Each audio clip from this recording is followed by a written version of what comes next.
Hello friend, welcome back to my channel.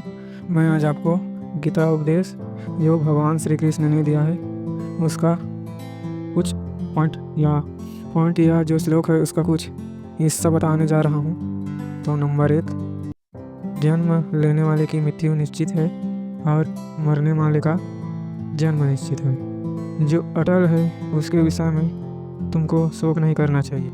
Number 2, नर्क के 3 द्वार होते हैं, वासना, क्रोध और लालच। नंबर 3, एक ज्ञानवान व्यक्ति कभी भी कामुक सुख में आनंद नहीं लेता। नंबर 4, सर्वोच्च वास्तविकता उन लोगों की चेतना में प्रकट होती है जिन्होंने खुद को जीत लिया है। नंबर 5, कोई भी इंसान जन्म से नहीं बल्कि अपने कर्म से महान बनता है। नंबर 6, धरती पर जिस प्रकार मौसम में बदलाव आता है उसी प्रकार जीवन में सुख दुख आता जाता रहता है। नंबर मेरे लिए ना कोई घृणित है न प्रिय है। जो व्यक्ति भक्ति के साथ मेरी पूजा करता है वो मेरे साथ है और मैं भी उनके साथ हूँ। नंबर 8, अप्राकृतिक कर्म बहुत तनाव पैदा करता है। नंबर 9, हर व्यक्ति का विश्वास उसकी प्रकृति के अनुसार होता है। नंबर 10, बुद्धिमान व्यक्ति को समाज कल्याण के लिए बिना आसक्ति के काम करना चाहिए। नंबर 11, व्यक्ति का कर्म उसके भाग्य का निर्माण करता है। नंबर 12, कर्म मुझे बांधता नहीं क्योंकि मुझे कर्म के प्रतिफल की कोई इच्छा नहीं है। नंबर 13, कर्म के बिना फल की अभिलाषा करना व्यक्ति की सबसे बड़ी मूर्खता है। नंबर 14, जो मन को नियंत्रित नहीं करते हैं उनके लिए वह शत्रु के समान कार्य करता है। नंबर 15, क्रोध से भ्रम पैदा होता है, भ्रम से बुद्धि व्यग्र हो जाती है, जब बुद्धि व्यग्र होती है तब तर्क नष्ट हो जाता है और जब तर्क नष्ट हो जाता है तो व्यक्ति का पतन होना चालू हो जाता है। नंबर 16, प्रबुद्ध व्यक्ति के लिए गंदगी का ढेर, पत्थर और सोना सभी एक समान होते हैं। नंबर 17, जन्म लेने वाले की मृत्यु निश्चित है, जितना कि मृत्यु होने के लिए जन्म लेना, इसलिए इस पर शोक ना करे। किसी भी व्यक्ति, किसी भी मनुष्य की परिस्थिति हमेशा एक जैसी नहीं रहती, परिस्थितियाँ बदलती हैं, इसलिए मनुष्य को हिम्मत नहीं हारनी चाहिए। नंबर 19, इस पृथ्वी लोक पर कोई साथ नहीं देता, यहाँ तुम्हें खुद ही लड़ना है और खुद ही को संभालना है। नंबर 20, मौन सबसे अच्छा उत्तर है ऐसे किसी व्यक्ति के लिए जो शब्दों को महत्व नहीं देता। नंबर 21, आत्मा का अंतिम लक्ष्य परमात्मा में मिल जाना होता है। नंबर 22, धर्म केवल कर्म से होता है, कर्म के बिना धर्म की कोई परिभाषा नहीं है। नंबर 23, अहंकार करने वाले इंसान की प्रतिष्ठा, वंश, वैभव तीनों ही समाप्त हो जाती हैं। नंबर 24, समय कभी नहीं रुकता, आज यदि बुरा चल रहा है तो कल अवश्य अच्छा समय आएगा।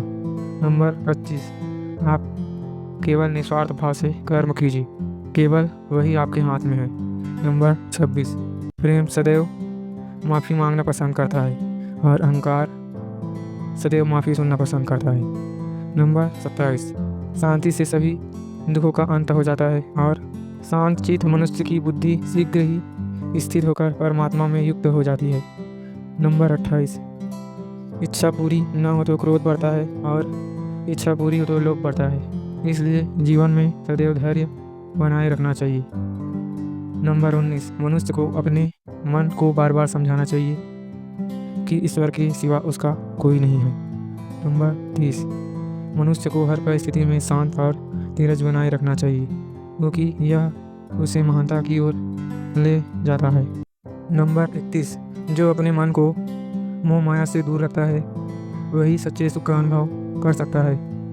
विषयों का चिंतन करने से विषयों की आसक्ति होती है, आसक्ति से इच्छा उत्पन्न होती है और इच्छा से क्रोध होता है, क्रोध से अविवेक उत्पन्न होता है और अविवेक से हम अपना संतुलन खो बैठते हैं। नंबर 33, अगर तुम अपना कल्याण करना चाहते हो तो सभी तरह के उपदेशों, सभी धर्मों को छोड़कर मेरी शरण में आ जाओ, मैं तुम्हें मुक्ति प्रदान करूँगा।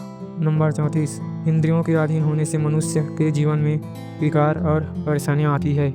नंबर 35, सुख दुख का आना, सर्दी गर्मी के आने के आने जाने के समान ही होता है, इसलिए इन्हें सहन करना सीखना ही उचित है।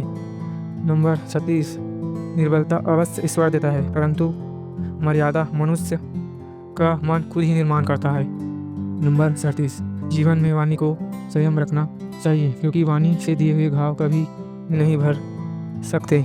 नंबर 38, मनुष्य उसके लिए शोक करता है जो शोक करने के योग्य नहीं है और फिर भी ज्ञान की बातें करते हैं। बुद्धिमान व्यक्ति न जीवित और न ही मृत के लिए शोक करते हैं। नंबर 29, जीवन में समय जैसा भी हो परिवार के साथ रहो। सुख हो तो बढ़ जाता है और दुख हो तो घट जाता है। नंबर 40, मोहग्रस्त होकर अपने कर्तव्य पथ से हट जाना मूर्खता है, क्योंकि इससे ना तो तुम्हें स्वर्ग की प्राप्ति होगी और ना ही तुम्हारी कीर्ति बढ़ेगी। नंबर 41, श्री कृष्ण कहते हैं कि सत्संग ईश्वर की कृपा से मिलता है, परंतु कुसंगति में पड़ना मनुष्य के अपने हाथ में होता है। नंबर 42, मेरे भी कई जन्म हो चुके हैं, तुम्हारे भी कई जन्म हो चुके हैं, ना मेरा ये अंतिम जन्म है और ना ये तुम्हारा अंतिम जन्म है। नंबर 43, व्यक्ति कर्म करने से कभी छुटकारा नहीं पा सकता, इसलिए तुम्हें हमेशा कर्म करते रहना चाहिए, क्योंकि कर्म के बिना तुम्हारे शरीर का निर्वाह ही नहीं हो सकता। नंबर 44, परिवर्तन ही संसार में स्थायी है, इसलिए परिवर्तन से भयभीत नहीं होना चाहिए। नंबर 45, जो लोग दूसरों की सहायता करते हैं ईश्वर उनकी सहायता करते हैं। नंबर 46, सुख दुख लाभ हानि और जीत हार की चिंता न करके मनुष्य को अपनी शक्ति के अनुसार कर्तव्य कर्म करना चाहिए। ऐसे भाव से कर्म करने पर मनुष्य को पाप नहीं लगता। नंबर 47, प्रज्वलित अग्नि लकड़ी को जला देती है, वैसे ही ज्ञान रूपी अग्नि कर्म के सारे बंधनों को भस्म कर देती है। नंबर 48, जिस प्रकार अग्नि स्वर्ण को परखती है, उसी प्रकार वीर पुरुषों को संकट पर रखता है। नंबर 50, ईश्वर ब्राह्मण गुरु माता पिता और गुरुजनों की पूजा करना तथा पवित्रता सरलता ब्रह्मचर्य और अहिंसा ही शारीरिक तपस्या है। नंबर 50, जब तक शरीर है तब तक कमजोरियाँ तो रहेगी, इसलिए कमजोरियों की चिंता छोड़ो और जो सही कर्म है उस पर ध्यान लगाओ। नंबर 51, जिंदगी में हम कितने सही हैं और कितने गलत हैं यह केवल दो लोग जानते हैं, एक परमात्मा और तुम्हारी अंतरात्मा। नंबर 52, सच्चा धर्म यह है कि जिन बातों को इंसान अपने लिए अच्छा नहीं समझता उन्हें दूसरे के लिए कभी प्रयोग ना करे। नंबर 53, किसी का अच्छा ना कर सके तो बुरा भी मत करना, क्योंकि दुनिया कमज़ोर है लेकिन दुनिया बनाने वाला नहीं। नंबर 54, सफलता जिस ताले में बंद रहती है वह दो चाबी से खुलती है, एक कठिन परिश्रम और दूसरा दृढ़ संकल्प। धन्यवाद।